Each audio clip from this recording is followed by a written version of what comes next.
Hello and welcome to Expo West. I'm Elaine Watson reporting for FoodNavigator-USA, and we're here at the show today to talk about popcorn. The ready-to-eat popcorn market has been exploding in the last couple of years, and I'm joined here today by Nick Fereday from Rabobank International and Quinn from Quinn Popcorn. Welcome to the show.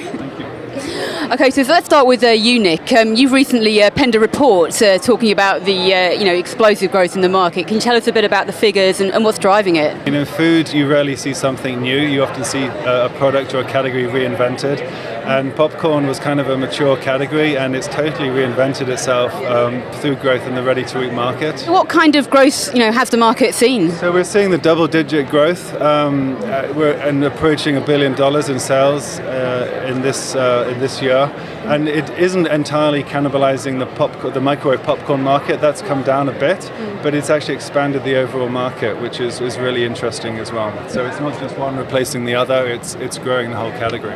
Okay, so who's actually driving the growth? Is it the big companies or some of the smaller players we see here? I was at a food conference last week, and it was 2 weeks ago, and it was interesting because one of the big food companies was actually admitting to the fact that a lot of the innovation today is done by small companies, and that's exactly what we are seeing in the ready-to-eat popcorn space. That's not to say that microwave popcorn is dead. I mean, in the report we talk about the need for a microwave makeover, and I think there are certainly a lot of ideas that companies could be doing. Talking about the Faddish element, I mean, do you think there is a Faddish element to this? Often when a category grows very fast like this, it can sometimes go down just as quickly. And that's always the $1 million question, right? Is it a fad or is it a trend? It's gone from fad to trend because you see a lot of the bigger companies kind of trying to get in on the act now, and so they're putting in the investment as well. Can you tell us a bit about your brand and what you're doing differently? Sure. So we started with microwave popcorn, and it's microwave popcorn reinvented. So we are the first ones in the market, the only ones in the market using a compostable microwave popcorn bag.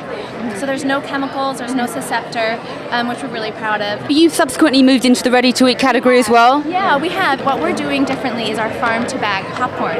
So right now we're branded with California Olive Branch in California.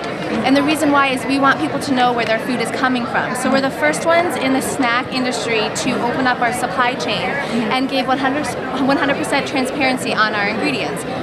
So on the back, a consumer can plug in a batch number on our website and pull everything up.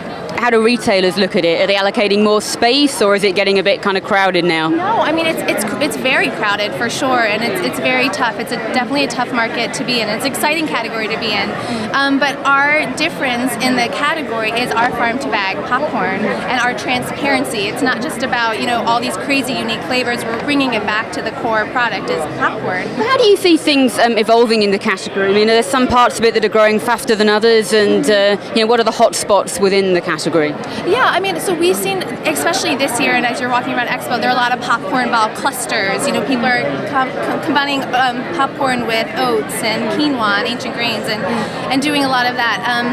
And I think it's going to grow and move in that direction because, again, buyers see the same stuff over and over and over again, and it's hard to put 50 vendors on a shelf. Just give me a sense of how successful you've been, how widely available the product is, where it's listed, and so on. This is available across the country. Where microwave popcorn is becoming widely available in the conventional sets, in the conventional markets. One of the things I thought was interesting about your report was, the centre of the store is, not doing so great at the moment, but this is a kind of example of where, people, a centre of a store category, if you like, that's actually doing quite well, and can we take some comfort from that? I think it is really about reinventing packaged food and great people coming in with new ideas to reinvigorate the category. So I would say that the shelf isn't dead. This is Elaine Watson reporting for FoodNavigator-USA.